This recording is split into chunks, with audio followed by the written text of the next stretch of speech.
Я вела записную программу на НТВ. И ко мне приходил не один и не два человека. Процесс уже шел Ходорковского. Так. Которые обязательно в программе говорили: ну вот зачем это делают с Ходорковским? Я против. А потом один из этих людей после конца записи сказал: ну я знаю, что вы вырежете, но так и совесть моя чиста. Нехорошо. Ой, нехорошо. Воля ваша, правда? Ну, нехорошо. И поэтому я всегда говорю, что отсутствие прямого эфира – это колоссальный минус для телевидения вообще. А для зрителя это минус. А если у вас в прямом эфире кто-нибудь возьмет и скажет свободу Ходорковскому? Ну, скажет, значит. Значит, скажет. Ну, у меня уже на орбиту пройдет, на Москву порежет. Могут порезать. Хотя я должен сказать, что были некоторые полускандальные вещи не так давно, ничего не трогали. Тут же сказали, что это специально, это Кремль задумал. И я могу понять даже эти реакции, потому что настолько не привыкли к тому, чтобы что-то могло появиться, что вроде бы не нравится властям, что само появление вызывает сомнения в том, что это на самом деле, и не является ли это хитроумным планом и так далее. Ну да, теория заговора, она просто проникает в наши мозги. С другой стороны, возникает чудовищная ситуация. Знаете, какая? Вот существует весьма уважаемый мною, без тени иронии, академик Познер, к которому я отношусь с глубоким респектом. И когда я включаю телевизор и вижу, что этот академик выполняет условия, вот он понимает, нельзя в программе делать этого, хотя лично он, как гражданин, считает, что не совсем хорошая ситуация с Ходорковским. У меня внутри наступает какой-то вот такой вот момент примирения. Это вообще разговор не на одну программу.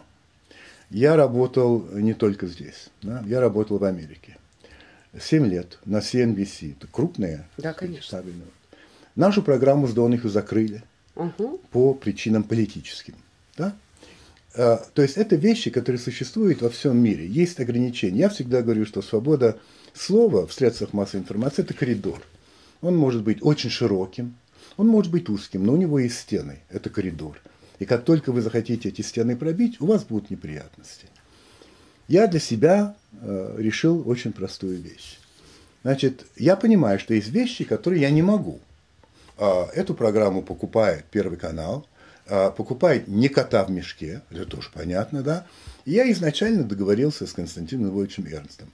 Да. Он мне сказал, что вот есть определенные люди, я вам их не перечислю, но они есть, которых я не могу пригласить. Их там человек 6. Я сказал: хорошо, я на это иду.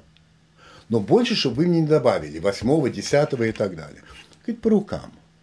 Второе, чтобы вы не редактировали. Добавили? Так, если честно. Нет. Чтобы вы меня не редактировали по орбитам. Не редактируют.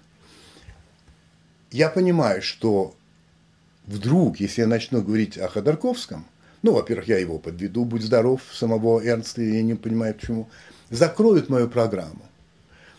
Стоит игра свеч. Я ведь, как вам сказать, я не боюсь лишиться работы, потому что я самостоятельный человек. Я могу уехать в любой момент, и, слава богу, я за эти годы как-то так себя обеспечил, за много лет, я обеспечил себя какими-то деньгами. Я не буду на паперти.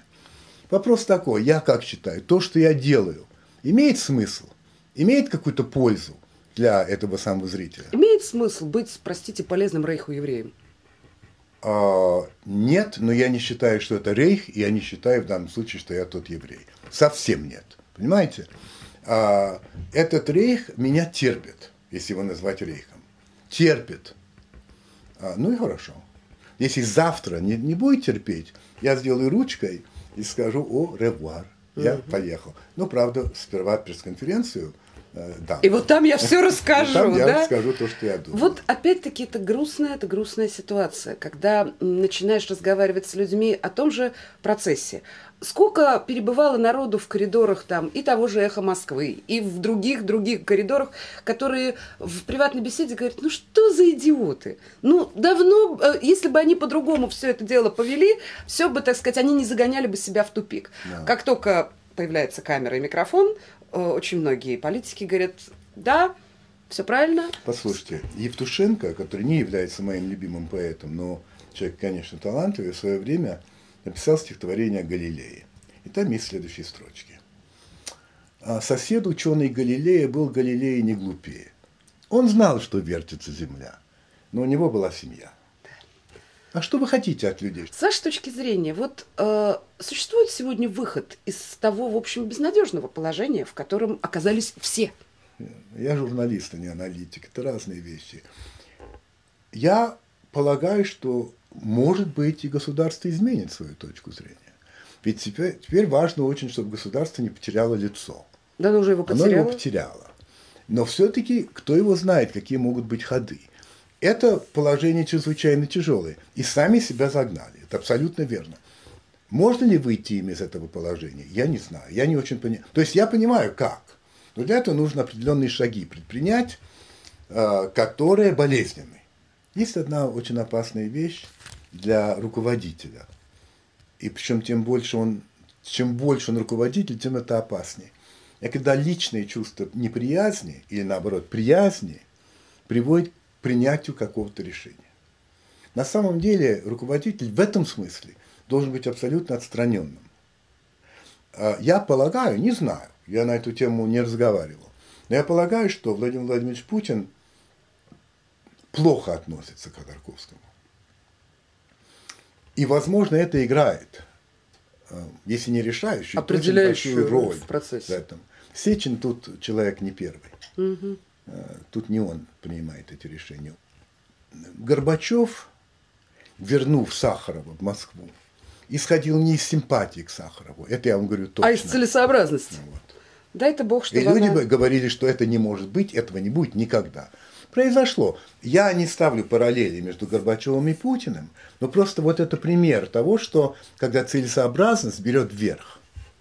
Владимир Владимирович, а что будет, если вот сейчас мы с вами расстанемся, а потом вызовет вас в руководство Первого канала и спросит: так, вы что себе позволяете? Вы на какую такую территорию гласности пошли? Значит, если меня... Ну, кто может меня вызвать? Меня может попросить прийти Эрнст. Я не работаю в штате Первого канала, поэтому я у них не служу. Я, конечно, приду, потому что я очень уважаю Константина Львовича, на самом деле. Я считаю его абсолютно выдающимся телевизионным человеком, талантливым, ну, в общем, очень ярким. Он мне скажет, что он скажет. Я ему скажу, что, вы знаете, ну, вот есть вещи, которые я считаю обязанным делать. Если он мне скажет: ну, Владимир Владимирович, тогда, ну, извините. Что? Тогда я скажу: ну, да, я понимаю. Ну, тогда напоследок 3 пожелания. Одно пожелание фигурантам процесса Михаилу Борисовичу, Платону Леонидовичу. Да. Второе пожелание другой стороне. А третье пожелание нам, вашим соотечественникам, обществу, тому самому обществу. Я очень надеюсь, что весь этот, ну, я употреблю правильное слово, процесс закончится тем, что они выйдут на свободу. Не только для них я этого желаю, но для страны. Это колоссальный плюс будет для страны в целом, с точки зрения мирового взгляда на страну и с точки зрения самоощущения. Что касается другой стороны, я не знаю, кого вы имеете в виду, когда вы говорите другую сторону, но я надеюсь, что хватит именно представления о целесообразности, чтобы принять вот такое вот решение. Понять, что это было неправильно, что это была ошибка. Не обязательно на себе волосы рвать, не обязательно публично посыпать головы пеплом, но люди этого не делают. Ну, просто понять, можно спустить на тормозах. Вот спокойно это сделать. Вот. А что касается нас с вами, я вам скажу. У меня такое желание, чтобы мы оставались журналистами, а не пропагандистами. Наша задача, как я ее понимаю, это помочь вот этому зрителю, слушателю понять, что происходит. Мне бы хотелось, чтобы постепенно у людей возникло ощущение, что это их страна, и что они за нее отвечают. Чтобы люди вот говорили: нет, это моя страна, я отвечаю за того, кто у власти, я отвечаю за то, что на тротуарах не убирают снег и там лед, и люди ломают ноги. Я отвечаю. Вот этого чувства нету. Вообще, его никогда не было на самом деле. Это возникает только очень постепенно, и делали все, чтобы люди считали, что отвечает дядя. Вот чтобы это чувство постепенно возникло и развилось. Вот тогда будет другая страна. Мне остается напомнить, что наш собеседник Владимир Познер на территории гласности.